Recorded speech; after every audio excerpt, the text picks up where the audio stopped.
Welcome back, coders. Today we are going to continue working on ICD-10-CM guidelines. And let me ask you, are you tired of videos? Are you starting to feel overwhelmed yet?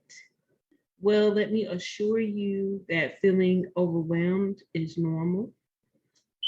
Feeling like it's a lot of information is absolutely normal.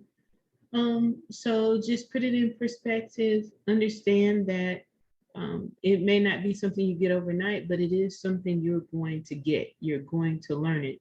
And yes, it is a lot of recording, but the good thing about recording classes is that you can go back and listen to it. You can stop it. You can follow along. You can, try to work on the questions at your own pace, and then you can find out what the answer is. We'll work together in class, but we have a faster pace. So with these videos, you're able to manage yourself a little better, your learning a little better. So don't give up, keep pushing, make it a goal to always study minimum 15 minutes a day. And we'd like for you to do much more. You should always be studying a minimum of 15 minutes a day. Remember, we're looking for consistency, we're looking for repetition. So today's topic is diseases of the blood and blood-forming organs. This is another set of guidelines, chapter 3. There are not a lot of guidelines in this section. So we are going to actually start. I want to say there aren't any guidelines for this section. So we're going to start with an example of a question. Now this question is an AAPC question. This is not my own work. This is an AAPC question for chapter 3. And we're trying to code anemia and chronic kidney disease. Now, because we never want to forget our anatomy, let me point out that chronic kidney disease is abbreviated CKD. So let's read this slide together. A patient sees the nephrologist for a B12 injection to treat erythropoietin-resistant anemia due to stage 3 chronic kidney disease. What ICD-10-CM codes are reported?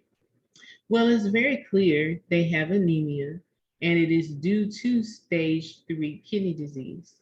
But if you look at the questions, it seems to be we're trying to figure out which one should be coded first. So before we answer the question, let's actually look up CKD. We're going to go to the coding manual. And what I've done here, if you want to follow along, you can pause me and you can find the code D63.1. Otherwise, it's here on the screen. So D63.1 is anemia in chronic kidney disease. And notice right underneath it says erythropoietin-resistant anemia, erythropoietin abbreviated EPO, resistant anemia. But we have a comment, and it is red, and it tells us code first the underlying chronic kidney disease. So we are told that we should code from N18 first, and then we will code the anemia. Okay, so let me circle that, make sure you see it. You're going to code from category N18 first, because it says code first, and then you can code D63.1, anemia in chronic kidney disease. All right, so now that we've seen that, we're going to go back to our slide. So that allows us to do a little bit of work on the rule out, because now we know that the anemia has to come first. So since we know that, which ones can we get rid of? Well, I'm sorry, my marker here, I always have it at the wrong place. Excuse me. Just a moment. See what's going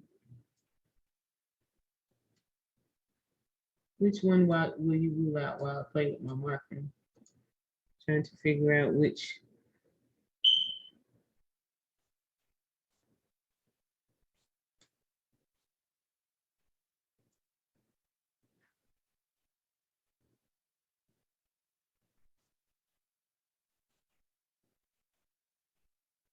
Okay.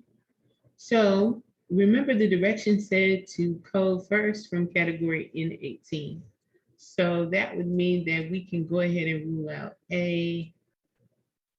We can rule out C. Because it even told us that the category was N18 if you look back at that code first note. So my question is, which one will be the answer? Will it be B or will it be D? Now you can pause here because I'm going to go to the next slide. So I'm giving you a warning to go ahead and pause it so you can find the answer. And when you come back, I'll be on the next slide.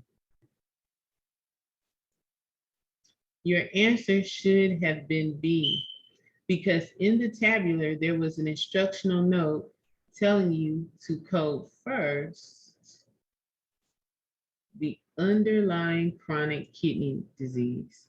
So that is why the answer is B, and also it was for stage 3. The other one, I believe, said unspecified. Well, I hope you got the right answer, and it's a good time for you to just take a moment and meditate on how important it is to read the notes in the tabular section. And I'll see you at the next slide.